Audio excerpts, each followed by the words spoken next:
Alô, amigos e amigas, esse é o Agenda Econômica, programa que hoje vai discutir o tema Economia da Pesca. O nosso convidado é o ministro da Pesca e da Aquicultura, ministro Eduardo Lopes, a quem dou as boas-vindas aqui ao nosso programa. O Brasil possui um dos maiores potenciais do mundo para desenvolver uma sólida indústria da pesca. Só que tanto a produção quanto o consumo do pescado no país estão aquém das possibilidades. Segundo estudos do BNDES, a pesca e a aquicultura encontram-se pouco estruturadas, com carências tanto de infraestrutura como de novas tecnologias. Mas a retomada da indústria naval e políticas públicas de estímulo ao consumo de peixes têm sinalizado para um crescimento no setor. Ministro, o setor vem registrando aí uma reação importante e uma caminhada positiva para alcançar uma plenitude para a exploração do potencial pesqueiro brasileiro. Como é que o senhor avalia essa caminhada?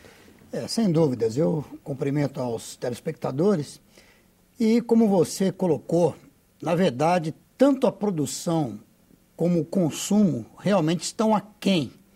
Nós estamos falando de um país que tem dimensões continentais, 8.500 quilômetros de costa e mais de 12% da água doce do mundo. Então nós estamos falando de um grande país. Imagina o potencial de tudo isso. Apesar desses grandes números, para nós ficarmos espantados, para quem não conhece ou para quem não sabe, nós perdemos hoje na produção para Vietnã e para Bangladesh. Imagine só, sem desmerecer ninguém, mas o tamanho do Vietnã e o tamanho de Bangladesh em relação ao Brasil. O Vietnã não é maior do que a maioria dos estados brasileiros. É verdade. E Bangladesh da mesma forma. E nós estamos atrás deles na produção. Mas como também você citou, nós estamos buscando, através de políticas públicas, através de incentivos, estamos procurando dar o crescimento e também estruturar esse crescimento. Diante desse fato, da grande costa que nós temos e da qualidade, da quantidade de água doce que nós temos no nosso país, o mais fácil para o Brasil é o peixe. O mais fácil é criar o peixe, falando em aquicultura especialmente. Então a nossa maior dificuldade não é o peixe, não é criar o peixe. A maior dificuldade é exatamente a estruturação do setor da pesca, da indústria da pesca. E por isso que nós temos ações, como falamos em políticas públicas, ações do Ministério que estão em andamento, exatamente para trazer essa estruturação do setor. Ou seja, produzir o peixe, pescar o peixe, e no que diz respeito a pescar, nós temos aí 2 pontos importantes. Primeiro, a renovação da nossa frota. A nossa frota é uma frota antiga. Inclusive, nós temos um slide que costumamos mostrar para as pessoas que participam de seminários conosco, que se você pegar fotos, por exemplo, do que era um telefone celular em 1980 e o que é um telefone celular hoje, você vai ver uma grande diferença. Claro. Se você pegar uma SUV, que nem era chamada SUV em 1970, qual era a SUV que nós tínhamos? O que é SUV? Explica para o telespectador. Isso que eu ia falar. É aquela antiga nossa Rural. Sei. A Rural, a Williams, né? A Aero Williams, a Rural. Então, seria o que é hoje a Toyota, o que é hoje por exemplo, uma Ed, né? Que a gente chama de caminhonete também, né? Mas conhecida como caminhonete ou Blazer. Veja o que era e o que é hoje.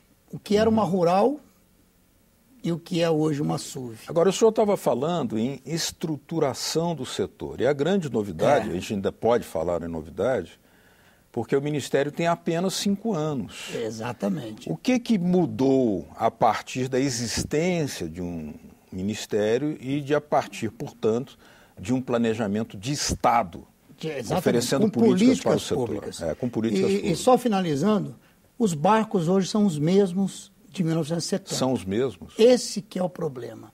Por isso que eu citei o exemplo dos telefones e outros produtos. Sim. Eu fui fazer uma entrega, só para você ter uma ideia, fui fazer uma entrega de licença permanente de pesca de camarão em Angra dos Reis e simbolicamente pegamos 4 embarcações para a entrega dessas licenças. A mais nova era de 1987. Caramba. E a mais velha de 1963. Já dá para ter uma ideia. Então, por isso a importância aí, voltando ao ponto que você citou, a questão do Ministério traz exatamente essa visão global. Então, quando falamos na cadeia estruturada do setor, como eu disse, eu falo do peixe, eu falo da frota de barcos, que aí atende a questão da pesca, especialmente. Dentro dessa frota da pesca, uma atenção especial para a questão dos barcos atuneiros.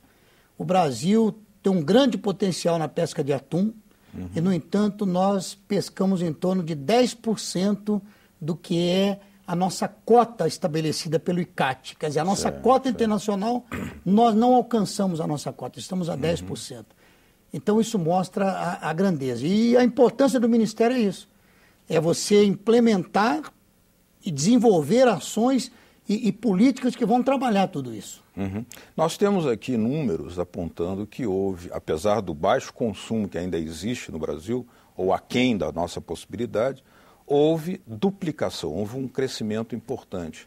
O que falta para que atinjamos assim, a meta ideal de consumo de peixe? Chegamos ao mínimo indicado pela OMS, né? O mínimo? O mínimo está em torno de 14,2, um pouco mais de 14 quilos por habitante, segundo o IBGE.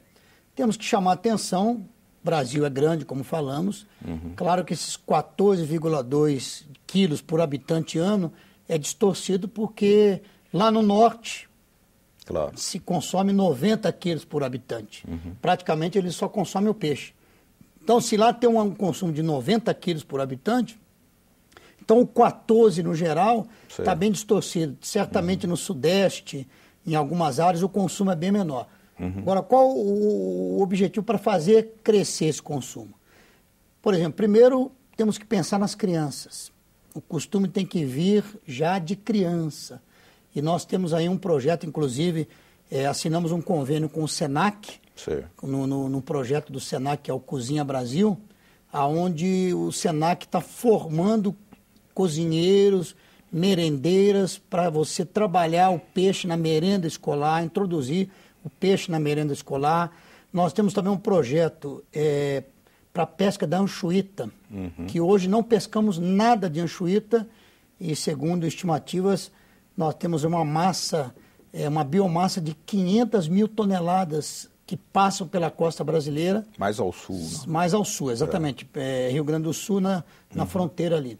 Quer dizer, ele vem da Argentina, passa pelo Brasil e nós não pescamos nada de anchoíta. Então, falta? Existe um projeto junto à Universidade do Rio Grande do Sul. Já foi feito alguns experimentos de sabor, de aceitação das crianças. A aceitação é boa. Então, começa pela criança. E depois com incentivos. Nós temos, por exemplo, no Brasil nós temos a Semana Santa, que é uma semana que naturalmente o consumo de pescado aumenta muito. E temos por parte do Ministério a chamada Semana do Peixe, que acontece em setembro.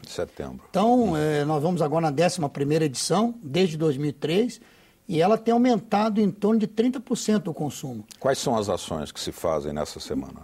Temos ações do Ministério em si, com eventos, participam também redes de mercado, as superintendências participam também com seminários, degustação, feiras. Então, o Brasil, o Ministério e as superintendências se movimentam em setembro, na Semana do Peixe, para divulgar e aumentar o consumo, e fazer aumentar o consumo.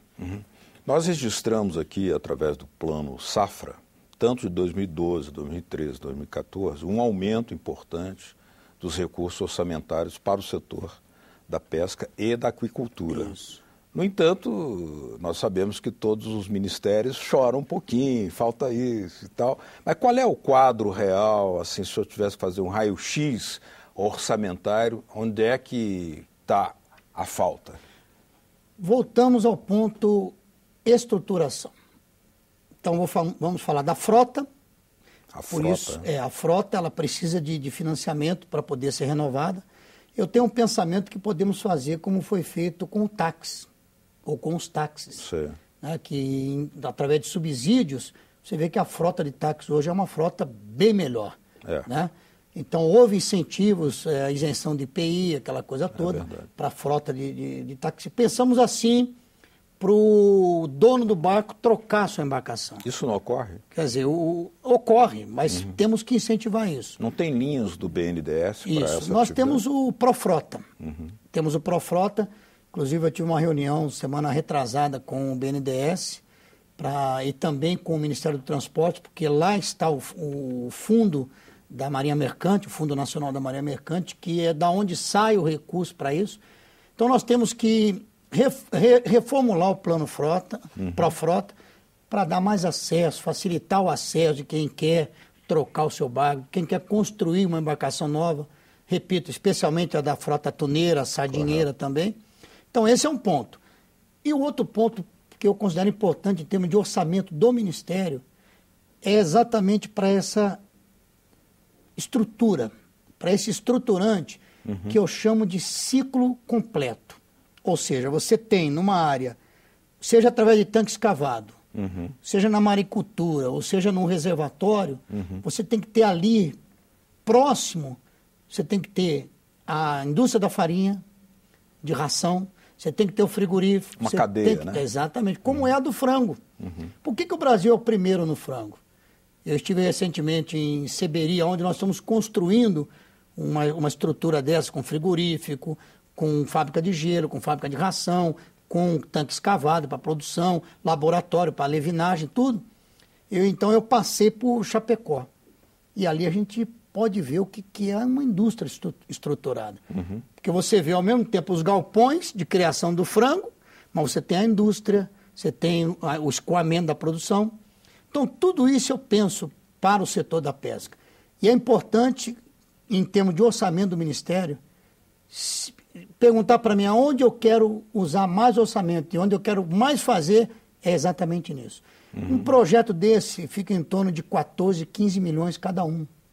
Hoje nós estamos aí tocando, né, com as dificuldades, estamos aí em torno de 15 projetos em andamento.